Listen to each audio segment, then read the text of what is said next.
Sometimes it feels like the sun will never rise, like the birds will never sing again.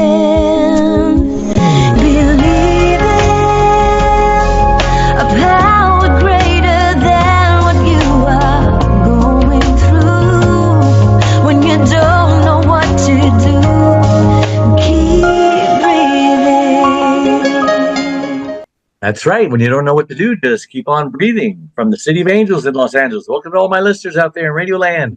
I'm Dave, the Caregiver's Caregiver at caregiverdave.com, along with my lovely co-host, best-selling author and former mayor of Grover Beach in Central California, Debbie Peterson, also coming to you live and on demand 24/7 on numerous syndicated radio and podcast networks on 30 global and audio and video platforms, including iHeartRadio, iTunes, YouTube, Spreaker, SoundCloud, Vimeo, Stitcher. Way too many to list, but in fact, we are proud to be voted #1 caregiver podcast on FeedSpot out of thousands and #1 caregiver podcast on Player FM top 50. We have an especially exciting show. Let me take a breath. Planned for you today.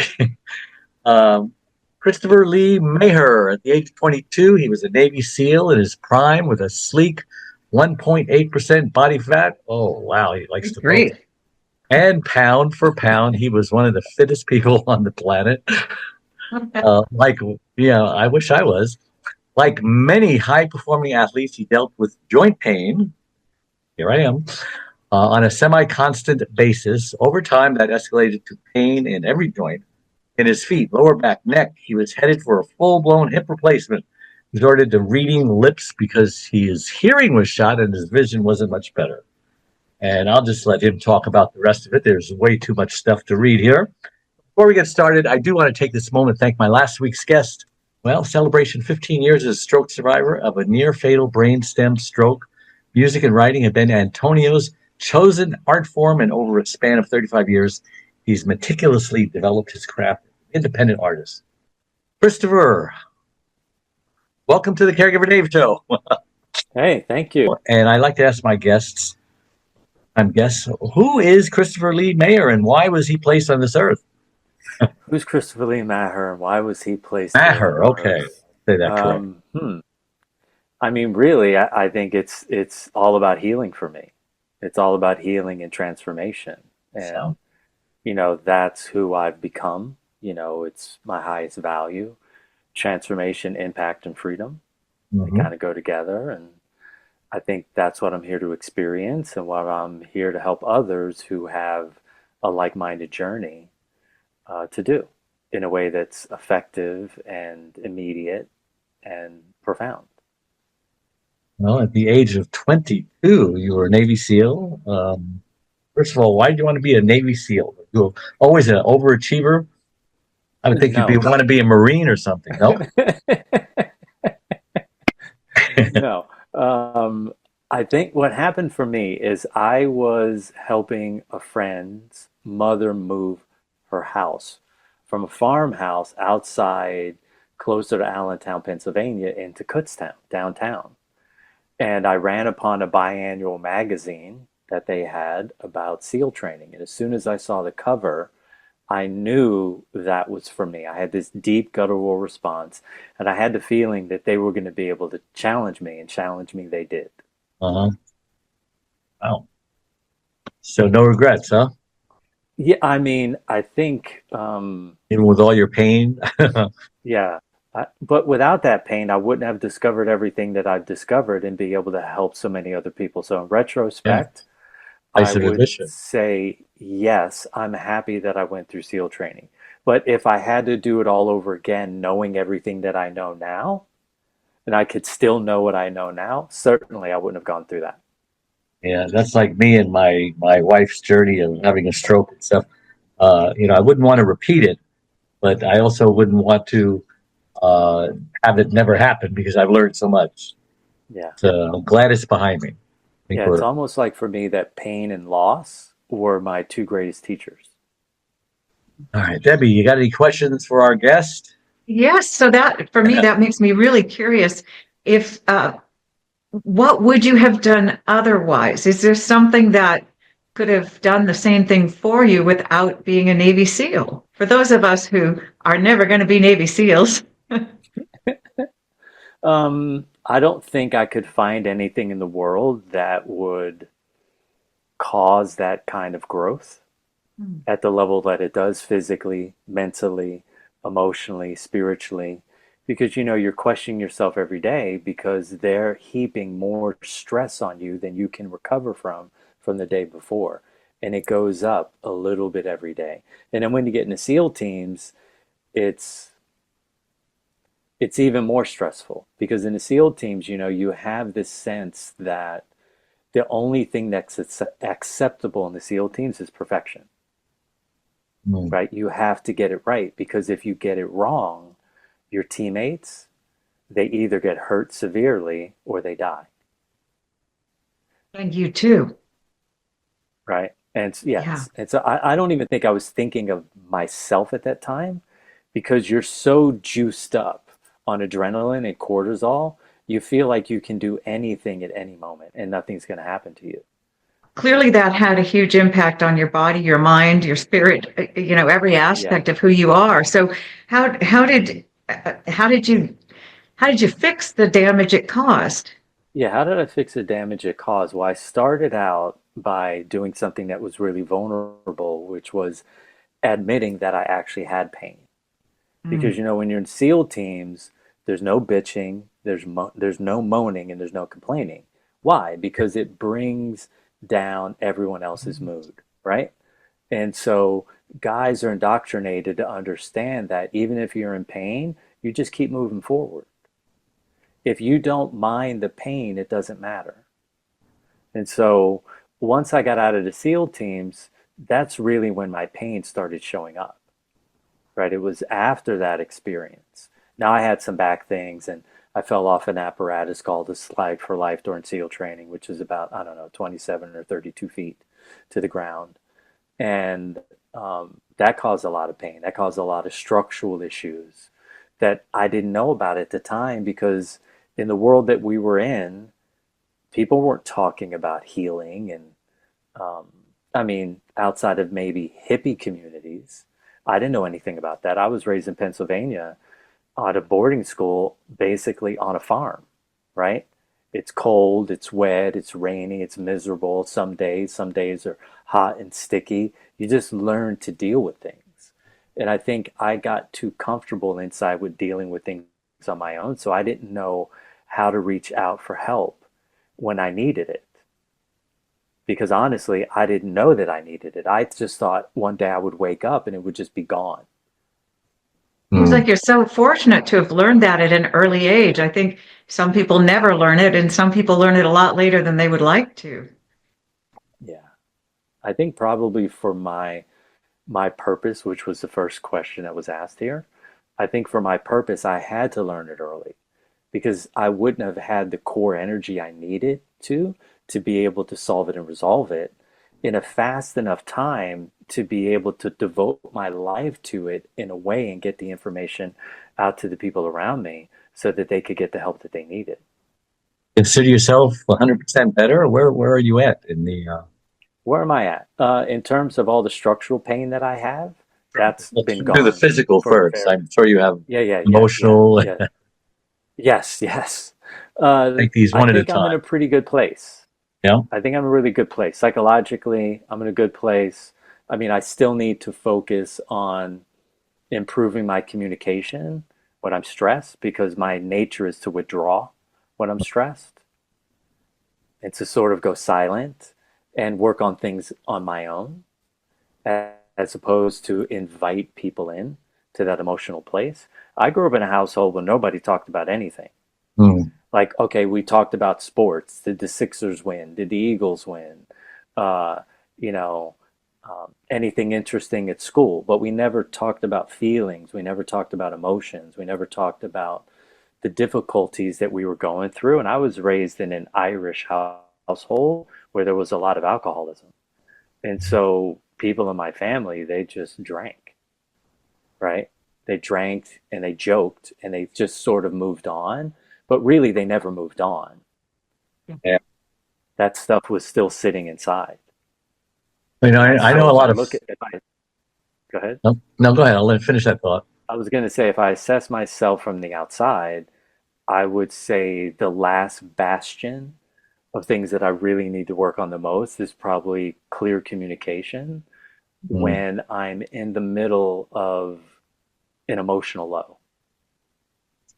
Well, let's talk about your physical pain. I mean, I know a lot of firemen, and by the time they retire, they're shot.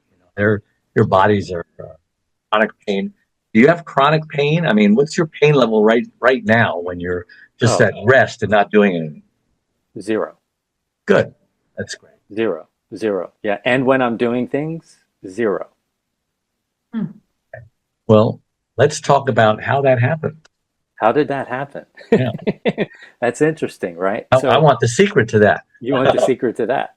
I called up a buddy of mine. As I said earlier, I did something that was vulnerable. I called him up and I said, look, man, I'm in pain. And I started to explain to him where I was having the pain. And he showed up to my house with a yoga mat and a juicer. At the time, I didn't know what a yoga mat was. I certainly didn't know what a juicer was. And he made this concoction that was, radish and carrot and beet and celery and parsley. And I thought it was disgusting. I think maybe there was like a pinch of apple in there. And he sucked his down in just like a couple of minutes. It took me like maybe 30, 45 minutes to finish mine. I don't remember exactly how long, but I just remember it tasted disgusting. Because at that time, my favorite drink was beer, right? So a healthy, freshly juiced vegetables was like way off the radar for me. Within about 2 hours of doing all the stretching that he was doing, the yoga that he was teaching me, it just looked like there was no hope for me. He Uh, could get into a bazillion positions, I could get into none. Okay. And he was as fit as I was, but he was fit and healthy because he had been juicing, he had been doing yoga. So he and I went through the same training, except with his free time, he was putting himself back together. With my free time, I was drinking beer and getting wild. And I was pushing my body to an edge that was greater than it could recover from. And I didn't know it because I was okay with pain. And so he suggested I go and see a rolfer. I didn't know what yeah. rolfing I've been to was. one of those. They hurt. You've been to one of those, right? Yeah. Like I didn't know what it was, and I researched, and I finally ran into a guy named Steven, a Bulger, who helped me, and he had a practice called Heller work, or a body of work that he was doing called Heller work, and his teacher had studied with Ida Rolf, and he added a couple extra sessions to the Rolfing program that you went through, and that created some relief for me. But if I needed to go a mile, it took me an inch. Yeah. Because I don't think people can really understand if you have childhood trauma stacked on top of SEAL training, all the experiences in the SEAL teams, and then you're training for the Olympic trials and you're going 100 miles an hour every second. I don't think people know the compound effect of that and what that does. And at the time, there wasn't anything out there that was created that could help me in any real way. When did you start feeling better? And uh, what percentage of the SEALs out there who are retired get healthy? What percentage of them just rot? Yeah, I think probably in the SEAL teams, I had a call from a guy that lives in Virginia. He and I went through SEAL training around the same time. He was a couple classes before me, and he basically is unable to walk. Mm. Okay. He's suffering. And so I think a lot of guys that are in the military that were in special forces, or like you're talking about, policemen and firemen and these first responders, because we keep things to ourselves, I think that's part of the problem. I think we're probably in pain a lot earlier, but then we seek help when we're too far gone. And then they have to come in with like corrective surgery. Like, okay, let's let's do spinal surgery. Let's do cervical spinal surgery. Let's replace your hip. Let's replace your knee. Let's replace your shoulder. They don't get any real natural holistic help. And so I think Well, probably a lot of guys suffered for one too of the long. things that you mentioned in when you were corresponding with Dave was true body intelligence. So Yes. what do you mean by that? Yeah, true body intelligence. So if you look at the human body, it has 16 major groups of muscles and it has 16 systemic organs. Each one of these organs is associated with a muscle, but also a channel of energy called a meridian. And so in true body intelligence, what we're doing is we're removing tension from the belly of the muscle, which opens up the channel, which allows for more electric, electrical, magnetic energy flow, which then changes the rotation of the bone below and the rotation of the bone, the rotation of the bone below and above that muscle, which takes the pressure off of the joint and allows the joint to articulate correctly. And then guess what happens? You get an immediate relief. And so the end result of that is this.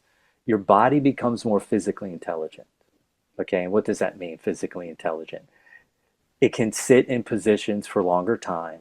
It has the ability to understand and know when to change position. And it also increases your physical kinesthetic instinct around how to use your body. Okay? So when my body feels good, my mind is quiet. Okay? Meaning when I have less physical tension in my body, my mind is more quiet, which means my emotions are more grounded. And so true body intelligence, the focus is reducing anxiety in the emotional body, increasing quiet and calm in the mental body, reducing physical tension in all of the structures, the muscle, the fascia, the bone, the tendons, and the ligaments, and then increasing the amount of energy that you have on a daily basis in relationship to what it is you want to achieve and or experience. And so the more that someone engages in the practice of true body intelligence and this program that we've developed, it increases their physical, mental, emotional, and spiritual intelligence, which allows them to navigate and manipulate their environment to produce the result that they want, whether that's something relationship wise. Let's say they want to find a girlfriend, they want to find a boyfriend. Let's say that's in relationship to a job. They want to make a certain amount of money each year. Let's say that's in terms of winning, 4 NCAA championships in wrestling. Let's say that they want to feel more spiritually connected to God, and prayer and their family and meditation. True body intelligence is a one-stop shop for that stuff. Yeah. And so the end result is a significant increase in intelligence, because as you bring more tension and stress in your body, your IQ lowers. Oh, why is that? The reason for that is what's required then. Let's say you have this physical body that has a lot of tension, has a lot of stress, has a lot of distortion. Then you're burning through more serotonergic receptors and more dopaminergic receptors, okay, to produce more electricity, okay, because you have less magnetic charge in your body. So your body is about magnetism, your brain is about electrical charge. So essentially, you're made of electromagnetic energy.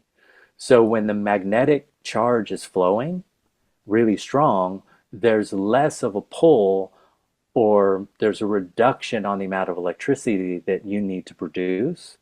And so what happens is, because the body's less numb and it's more alive, it increases the intelligence because it increases the awareness. And now I can navigate my environment more easily. But if I'm more stressed physically, my brain has to donate more energy and effort to be able to manage my environment, which disallows me to stay in higher functioning states. So I move out of meditation, a meditative state, and now I'm in survival-based strategies. And when I'm in a survival-based strategy, one of the hemispheres of my brain electrically begins to shut down, giving me less access to inherent levels of intelligence or innate levels of intelligence. Wow. How would we apply that to stressed caregivers? Yeah, And to what stress caregiver. some Yeah. tips for them? Yeah, it's very easy. So if every stress caregiver that's listening to this, if all you did was look at the action of every single muscle of someone that you're taking care of, and then you cause them to do what's called a concentric contraction. So an example of that is I'm holding my arm here, right? And I put my hand here. And you put your hand there and you ask them to lift up, and you give them a moderate amount of resistance, okay? And you do that 3 or 4 times. And then on the fourth time, you get them to squeeze and resist you. And then you slowly open that lever. And then what's going to happen is there's going to be an increase in strength, but what's more important, there's going to be a reduction in tension, and then you're going to see blood, lymph, electricity are going to flow through this part of the body unencumbered. Well, the good thing about the nervous system, it has a feedback loop. So whatever's going on in the body is going on in the brain. And so this change in my body immediately informs my brain to become more aware of its environment, instinctually, emotionally, energetically, and psychologically. And imagine that's just one movement. Well, we could do the opposite movement, right? They could hold their arm here. They could be laying in bed.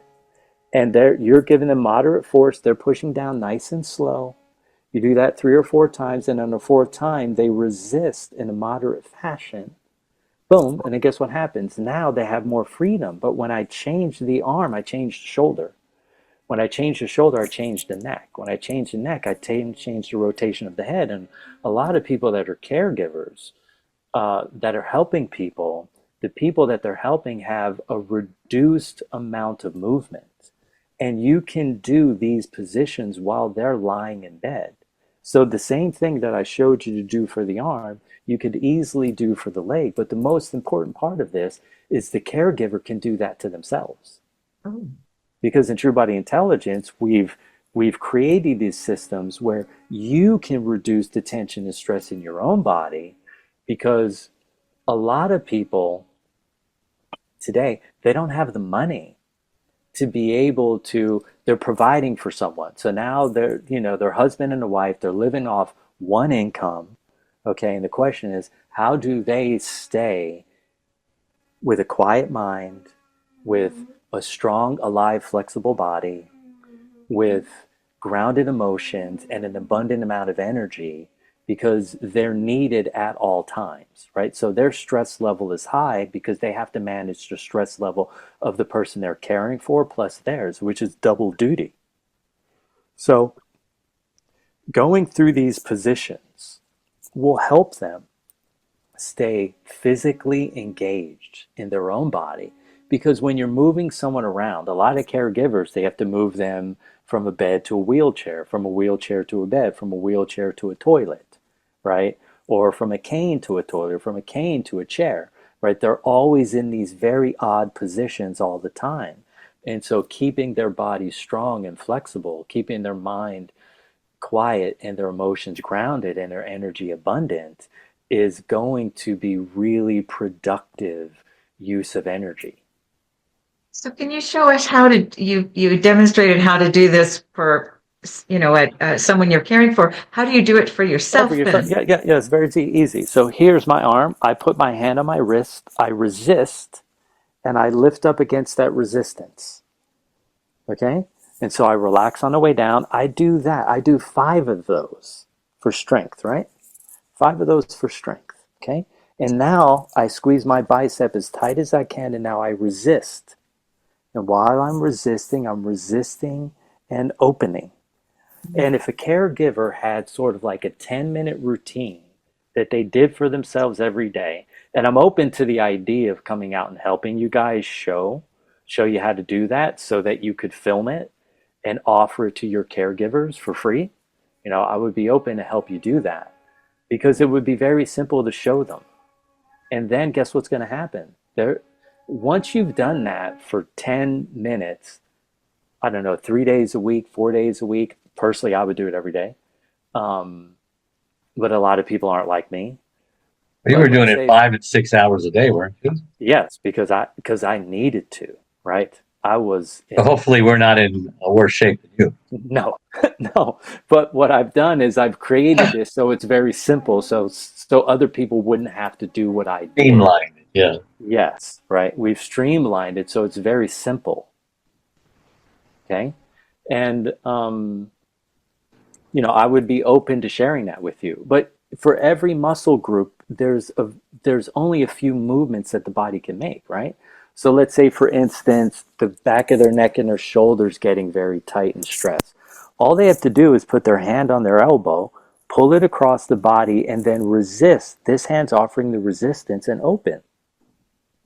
And then you keep pushing back and you resist and you pull in against that resistance. And what's going to happen? It's going to open up all of the tissue here across the back, shoulder, and arm, and they're going to have a lot more freedom. Well, everything you can do for the upper body, you can do for the lower body just as easy. You just need someone to teach you how to do that. Where are you located? I am in Los Angeles. I can see with your SC hat on, you must be in Los Angeles too. Yes. Yeah. So yes, we will, since you've given us permission, we will videotape. How long do you need for thorough? Well, I don't know. You would just have to set everything up. I'll definitely come down and you can bring out a recorder and I'll show you how to do it. And you can call it whatever you want, like the Caregivers program, the Caregivers self-help program. And I actually have a patient in mind who's in an automobile accident, been working all his life, and now everything hurts from the top of his head to his feet. Yes. And he's been going to physical therapy. He's going to pain management. He's and nothing. So they're giving him shots, and the shots make it worse. And I would, if you're serious about this, I'm very serious. I'd love to have you come by and we'll film it. And I mean, if you can't help him, then I should say if you can help him, you can help anybody. Yeah. Yeah. All right, we'll set that up. Definitely I'm help serious him. about that. Yeah, I'm very serious. So and we're in the same area. I'm just in North LA County in Santa Clarita. Okay, great. So I'll get What part of LA are you in? I'm in Marina Del Rey. Oh, I used to sail out of Marina Del Rey. Now I sail out of Oxnard. Okay, it's beautiful in the marina. Maybe I'll take you sailing as a payment. Well, you can take me sailing just because you're a friend and you want to take me sailing. But when we share with this man and we film it, this is coming from the heart. So great. Yeah. Debbie, you got another question for our? Well, I'm wondering if you can give us an idea of what some of the signs, warning signs of burnout are, so that we can address the issues prior. Yeah, this is easy. The very first sign of burnout is the person is going to catch themselves sighing. That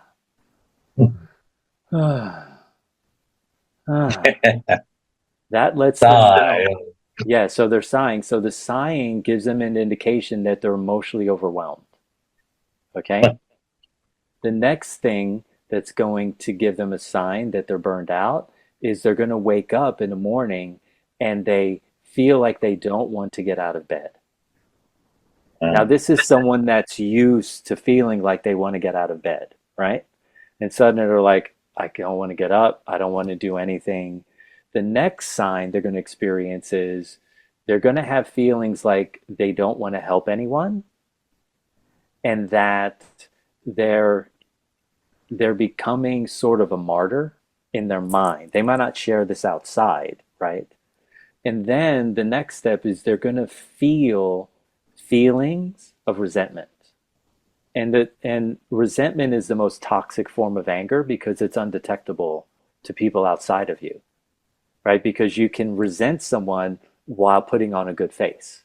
Imagine you were cooking a steak and you were doing it with charcoal, and then there's that point where the there's no flame coming off them anymore, but they're still hot, right? And it can really hurt you. And so resentment is kind of like that kind of temperature. And then the next thing they're going to feel is they're going to feel their body starts getting more lethargic and tired more easily during the day. They're going to be looking for a nap. It's no energy. Something sucking all the energy out of them. Yeah. They're just sort of stuck. And the reason why we're suggesting that they open their body is to get the energy moving. Because once your energy is in flow, your emotions, they lift. But when your energy goes down, your emotions, they sink. And then it makes it much more difficult to be in a good mood. It makes it much more difficult to have good feeling. It makes it much more difficult to be inspired. Yeah. Yeah. So I think the very Sounds like burnout to me, yeah. yeah. And then what happens is their diet changes. And when their diet changes, they start looking for things that are more sugary, and they start looking for fake uppers like Red Bull, 4-hour energy drink. Instead of 1 cup of coffee, they're having 4. Okay? And what they're doing is they're getting on what's called a biochemical roller coaster. And on that biochemical roller coaster, they're having higher highs and lower lows. And so that mean state of being is escaping them. And that's when it's important that they reach out and simply inform someone. Does it have to be a professional? No. It could be a parent. They could inform a sibling. They could inform someone that's outside of their dynamic, a friend that they go and they have tea with, and they just say, hey, I'm feeling a little burned out. My diet's changed. I'm gaining a little bit more weight. I feel overwhelmed. And just by talking it out alone gives a lot of lift off of their shoulders, and it invites someone else in to give them some inspiration and possibly either some emotional support or some energetic support, and even if they're lucky, some physical support or some financial support. Because humans have gotten used to suffering at a certain level. And so we're willing to drudge through things because it's a habit. It's what we know. I know in the United States, we've been trained to think that everything that's worth having is worth working hard for. Right? And so there's a place where we take pride, or I could say that I took pride a bit in my suffering. Mm. And so, again, speaking with someone is going to be really, really, really useful, and letting them know that, hey, I am struggling with this process that I'm in. It's a little bit more than I can handle. Yeah. Amazing how fast our time is going here. Tell us about your book and what you hope that it accomplishes to your readers and what it's about and so on. Yeah, so I released the book on September 11th, 2019, because I felt that September 11th was a very significant day of change in the United States in 2001. And I saw a lot of our freedoms that were shut down, like the ability to go to the airport, your loved one, park, walk you to the gate, right? Look at the plane as it's taking off. It just felt like a whole level of emotional freedoms that we used to enjoy were taken away during September 11th. And I wanted to bring the book forward on that day, because the name of the book is Free for Life, to be able to understand that freedom, emotional freedom, and the right to stay emotionally connected to our loved ones is an important element of being American. Mm-hmm. And that for those who have been in pain or suffering significantly in any way, that there's a way to get out of it. And if you put your nose down and you put some time, some energy, and some effort, and you spend a little bit of resources, you can start to feel free again and feel youthful again and feel positive and empowered again in the places where you feel negative and disempowered. Are your exercises in the book? Is it a how-to book? No, it's not a how-to book. The first part of the book is a biography. The second part of the book is the philosophy and science. And the third part of the book is where I talk about the systems that I used in order to attain a certain level of freedom from my own inner pain, physically, mentally, emotionally, and spiritually. So you've never done a video of what you do then, right? Yeah. Yeah, like a how-to book? No. Yeah. No, the video that Yeah, you yeah, talked no. about us making a video with Yeah. caregivers. No, I Have haven't you done done it for anything like that? caregivers. Not for caregivers.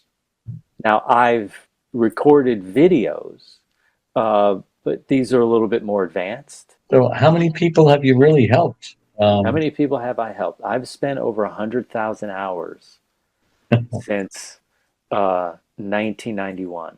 No, since 1999. 100,000 hours Yeah, divided by 365 days. yeah, A lot of time. yeah. It's a lot of time. Yeah. Yeah, sun up to sundown. Wow. Seems 34 years. Yeah, I think, Wow. How you old are know, you now?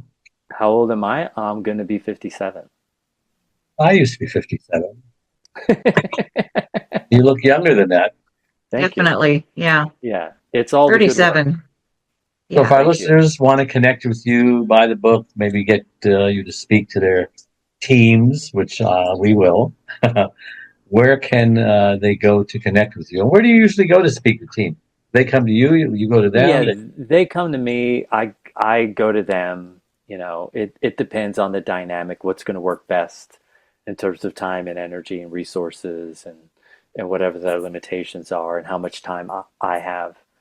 Um, People with resources, to them, time is money, right? So Sure. they want you to travel to them. Where And people can go ahead. well, if we video you, obviously we're going to give you the video also, so that you've got it under your belt. You could share it, and we'll share it, Yeah, and it's a win-win. yeah. I mean, at this point, I'm just happy to share, right? Yeah, and you're on a really big mission, a really, really big mission. So any bit of support that I can give you. Well, a third of the population are caregivers, and 30% of them die before their loved ones do. And the Mhm. ones that don't die, the so-called lucky ones, well, they just become sicker than the ones they care for, and eventually need a caregiver of their own. Okay, There's a shortage of caregivers. got it. I call it the caregiver tsunami. There's all of the baby boomers; they're getting sick, and it's the same thing with Social Security. There's not enough people to take care of them. It's all reversed. Hmm. More people are Okay. taken out than putting in. Wow. So we want to do everything we can to help reverse that. Yes, Okay. Well, I'm on board. Anyone who wants to find me, they can punch in my name into Instagram, Christopher Lee Maher. I'm always giving 2 or 3 downloads each week. They yeah. can go to truebodyintelligence.com. That's where I sell the book. There they can access the True Body Intelligence podcast, where I give 22 episodes of free education around true transformation and what's required in order to be able to do that. And that information is free.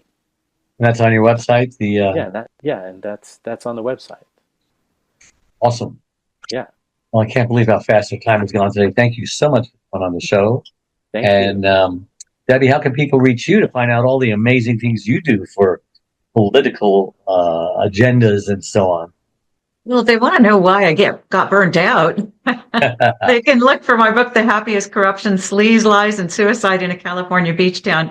And then a lot of the books that help change that, turn that all around. And that's all on Amazon or wherever you buy your books. Great. And remember that all our live shows become recorded pod and video cast on all your favorite platforms. My #1 best-selling book, It's Your Life Too, How to Survive and Thrive as a Caregiver, is available wherever books are sold, and also my free membership website, caregiverdave.com, where you can also schedule a free 30-minute initial coaching call, talk about whatever you're struggling with. And also join my community of 34,000 caregivers on Facebook at Caregiver Dave. We have lots of tools, resources, videos, this radio show, and much, much more. Click the like or follow button on whatever your platform you're watching or listening to this on. It helps Google reach even more caregivers. So again, a big thank you to all my listeners out there all over the world tuning in every Wednesday and making us the #1 caregiver podcast on the internet. Thank you to my guest and my co-host. Thank you so much. Until next week, same time, same channel. May God richly bless you all. Bye-bye. Dave Nassaney, the Caregiver's Caregiver, has just released his 6th book entitled It's My Life Too, Thrive to Stay Alive as a Caregiver. It was specifically written for caregivers who know they should be putting their needs first, but just don't know how. Dave is the sole caregiver to his wife, Charlene, since 1996. He knows firsthand what caregivers are going through, because he is one. He now speaks all across the country, offering caregivers his amazing caregiver support package. Even the airlines tell us that in the event of an emergency, to put your oxygen mask on first, before you help your child with their mask. They know that those who don't heed their advice often black out, thus becoming unable to help either themselves or their child. And caregivers are exactly the same way. It's my life too. Thrive and stay alive as a caregiver will help caregivers who are neglecting their sleep, diet, and social life and learn to put their needs first. Pick up your copy today or buy one for your special caregiver. On sale everywhere and at caregiverdave.com. Sometimes it feels like the sun will never rise, like the birds will never sing.